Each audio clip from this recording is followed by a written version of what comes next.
इस कहानी की शुरुआत में हमें बेकन नाम की लड़की को दिखाया जाता है जो एक माउंटेन क्लाइमर होती है। उसकी अभी अभी डैन नाम की लड़की से शादी हुई थी। वो भी एक माउंटेन क्लाइमर था, उसे पहाड़ पर चढ़ने का शौक था। ये सभी लोग पहाड़ पर चढ़ रहे होते हैं और यहाँ पे बेकन की फ्रेंड हंटर भी ऊपर चढ़ रही होती है। और फिर जैसे ही उसका पति बेकन ऊपर चढ़ता है तो उसका हाथ एक घोंसले में चला जाता है जिसमें से एक पक्षी बाहर निकलता है। और उसे देख कर के वो डर जाता है, फिर वो नीचे गिरने लग जाता है और अपनी रस्सी में लटक जाता है। और फिर यहाँ उसकी पत्नी उसे बचाने की कोशिश भी करती है, लेकिन उसका क्लिप टूट जाता है। उस बेचारे की वहीं से नीचे गिर करके मौत हो जाती है। और फिर हमें 51 हफ्ते बाद का समय दिखाया जाता है जहाँ पर ही डैन की अस्थि अभी तक उसकी पत्नी ने विसर्जित नहीं किया था और वो बहुत ज़्यादा ड्रिंक करने लग गई थी। यहाँ पर ही वो अपने घर जाती है, जाकर और अपने रूम के अंदर से जा के कुछ नींद की गोलियाँ निकाल करके खा करके उसके सुसाइड करने ही वाली होती है कि उसके बेल बजने की आवाज़ आती है। जब वो रूम का दरवाज़ा खोलती है तब वो देखती है कि उसके रूम के बाहर में हंटर थी और जो 1 साल के बाद उसे मिलने के लिए आई थी। और हंटर उसे अपने साथ चलने के लिए बोलती है, जहाँ पर ही वो बताती है कि वो 2000 फीट ऊंचे एक टावर्स के ऊपर चढ़ने वाली है। और यहाँ पर बेकन को बोलती है कि एक नई शुरुआत तुम करो, जिस टावर के ऊपर चढ़ के हम तुम्हारे पति की अस्थियों को विसर्जित कर देंगे, उसके भी आत्मा को शांति मिल जाएगी। और यहाँ पे अगले दिन बेकन वहाँ पे जाने के लिए मान जाती है और फिर यहाँ पे ये दोनों काफ़ी खुश होते हैं।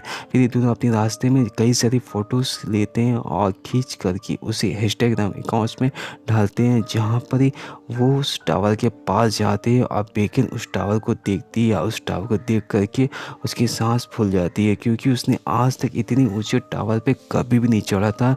जो टावर काफ़ी ज़्यादा ऊंचा था, जो आसमान की गहराइयों में जाकर खो सा गया था, ऐसा लग रहा था। और इस टावर की ऊंचाई देख करके बेकन उसके ऊपर चढ़ने से मना कर दी थी। तब हंटर उससे बोलती है कि अगर तुम ऐसा करोगी तो तुम अपनी लाइफ में कभी भी खुल के जी नहीं पाओगी, और मैं तुम्हारे साथ हूँ ना, बचपन से आज तक मैंने तुम्हारा साथ दिया है और आगे भी दूंगी।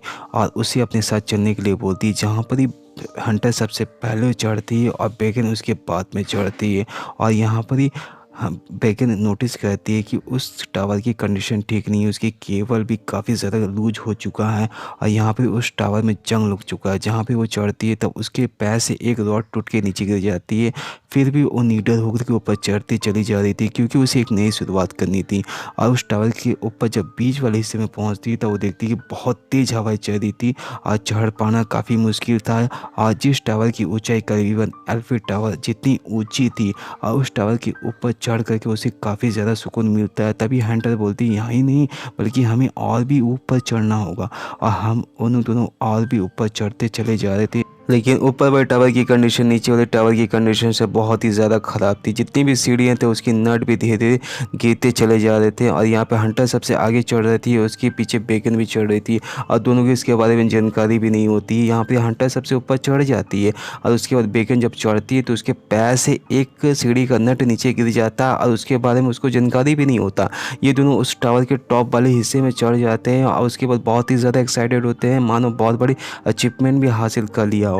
और यहाँ पर ही बेकन ने 1 साल के बाद एक चढ़ाई की थी, इसीलिए बहुत ज़्यादा एक्साइटेड होती है, कई सारी फ़ोटोज़ भी लेती है। और यहाँ पर ही हंटर उसी टावर से लटक जाती है और यहाँ पे बेकन उसकी फ़ोटो क्लिक करती है। फिर हंटर ऊपर चढ़ती है और बेकन को बोलती है, तुम नीचे लटको, मैं तुम्हारी फ़ोटो क्लिक करती हूँ, और उसकी भी फ़ोटो क्लिक करती है। फिर ये दोनों ऊपर चढ़ते हैं और उसके बाद वो दोनों काफ़ी खुश होते हैं, क्योंकि बेकन ने 1 साल के बाद एक टावर के ऊपर चढ़ाई किया था। उसके बाद वो अपने पति की राह को बाहर निकालती है और उसे उसके ऊपर से उड़ा देती है। और उस समय ये दोनों काफ़ी ज़्यादा इमोशनली हो जाते हैं और आखिरी बार वो अपने पति को अलविदा कहती है और अपनी नई ज़िंदगी की शुरुआत भी करती है।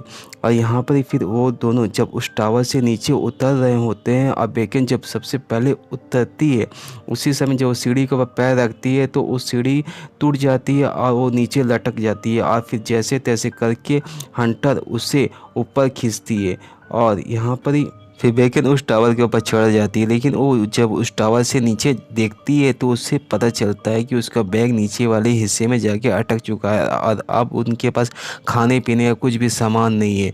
और यहाँ तक कि उस टावर के ऊपर उन दोनों के मोबाइल पे नेटवर्क भी नहीं है। फिर उस टावर के ऊपर में एक बॉक्स था जिसके अंदर गन थी और एक दूरबीन था, लेकिन उसका इस्तेमाल ये रात में ही कर सकते थे। और यहाँ पर ही हंटर अपने मोबाइल पे एक वीडियो बनाती है, जिसे बना करके वो इंस्टाग्राम पे छोड़ देती है। लेकिन उस टावर पे नेटवर्क तो था ही नहीं, तो वो कब पोस्ट होगा नहीं होगा कुछ पता भी नहीं था इन दोनों को।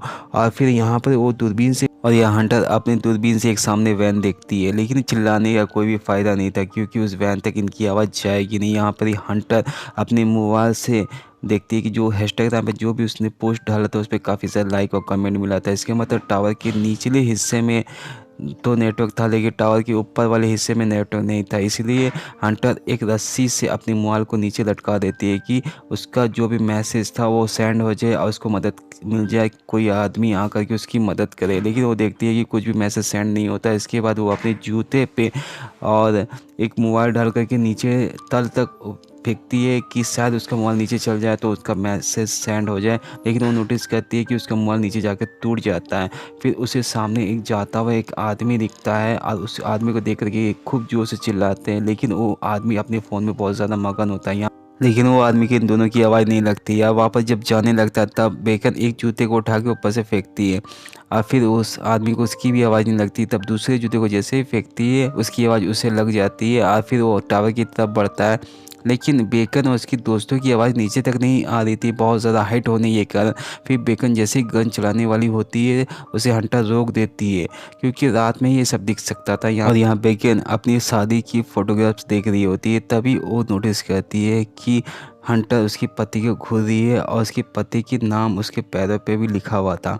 लेकिन वो कुछ बोलती नहीं है। यहाँ पर ही रात होते ही बेकन उस गन से फायर करती है एयर में और उसकी लाइट वो जितने भी नीचे लोग थे सारे लोग देखते हैं और ये अपने मोबाइल से भी उसे इशारा करते हैं। लेकिन जितने भी लोग थे वो इनकी तरफ नहीं आते, बल्कि इनकी जो कार थी उन्हें चुरा कर ले जाते हैं।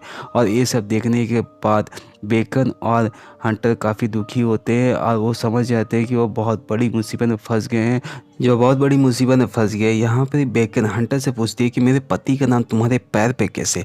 तब यहाँ पर हंटर समझ जाती है कि उसका झूठ ज़्यादा देर तक चलेगा नहीं, तब वो एक्सेप्ट कर लेती है कि हाँ तुम्हारे पति के साथ मेरा अफेयर था और हम लोग एक दूसरे के साथ काफ़ी खुश भी थे। और ये सब सुनने के बाद बेकन को काफ़ी शॉक्ड लगता है, क्योंकि उसके अपने पति ने और उसके अपने दोस्त ने ही उसके साथ चीट किया था। और ये सब सुनने के बाद वो काफ़ी टूट सी जाती है और कुछ देर तक एक दूसरे से बिल्कुल भी बात नहीं करती। कुछ देर के बाद हंटर उससे बोलती है कि मैं इस टावर के ऊपर नहीं मरूंगी, बल्कि मैं नीचे जाऊंगी और जा करके कोशिश करूंगी अपनी बैग को लाने के लिए। और फिर उसी रस्सी के सहारे वो उस टावर से नीचे उतरती, जहां बेकन उसकी मदद करती है। यहाँ पर जब वो रस्सी से नीचे उतर रही होती है तो उसे काफ़ी प्रॉब्लम होती है, क्योंकि वो रस्सी का ग्रिप उसके हाथों में ठीक से बंद नहीं पा रहा था। फिर वो जैसे तैसे करके नीचे तक पहुँचती है, लेकिन उसका रस्सी छूटा पड़ जाता है। और यहाँ पर वो फिर जंप करके अपने बैग तक पहुँचती है और फिर उसी बैग से कुछ पानी पीने के बाद उस बैग को एक स्टिक की मदद से उसी रस्सी में फंसा देती है और फिर फंसा करके उस रस्सी को फिर जम करके पकड़ लेती है, क्योंकि हंटर बहुत ही साहसी लड़की थी। और यहाँ पर उस रस्सी के सहारे जब ऊपर चढ़ रही होती है तो उसका हाथ काफ़ी छिल जाता है। और यहाँ हंटर के ऊपर आने के बाद उसके बैग से एक ड्रोन निकालती है, जो हंटर ने ही लेके आया था अपने साथ।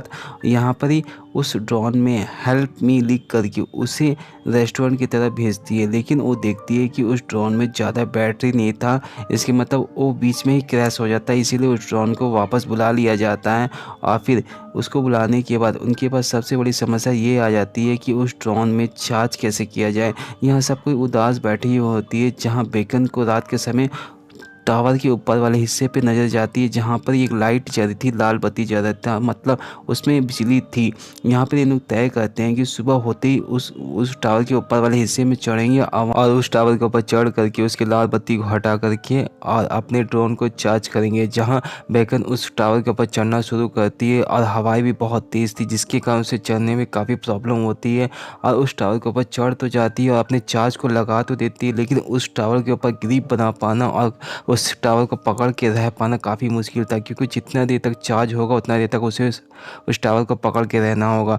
और जब वो पकड़ के रह रही थी तब वहाँ पर आसपास के जितने भी ईगल थे उसके ऊपर हमला कर देते, जिसके कारण उसे काफ़ी ज़्यादा प्रॉब्लम होती है। फिर भी जैसे तैसे चार्ज करके वो नीचे आ जाती है, कुछ देर तक रेस्ट करती है और बेकन देखती है कि उसके सामने एक होटल थी जहाँ कई सारे लोग पार्टी कर रहे थे और उसी होटल की तरफ अपने ड्रोन को भेजती है, जहाँ उस मैदान को क्रॉस करते हुए जब वो रोड के पास जैसे पहुँचता है, एक कार से उसकी टक्कर हो जाती है, जिसके कारण वो ड्रोन टूट जाता है, मतलब वो होटल तक पहुँच ही नहीं पाता।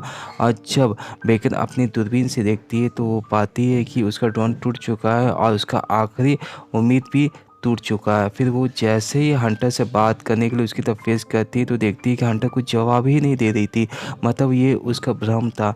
और दरअसल हंटर बहुत ही पहले मर चुकी थी, जब वो ऊपर चढ़ रही थी तब रस्सी से गिरने के कारण उसकी मौत हो चुकी थी, लेकिन बेकन को इसके बारे में जानकारी नहीं था और उसके डेड बॉडी को देख कर के वो समझ जाती है कि अब उसके पास कोई भी नहीं है और उसका आखिरी उम्मीद भी टूट चुका था।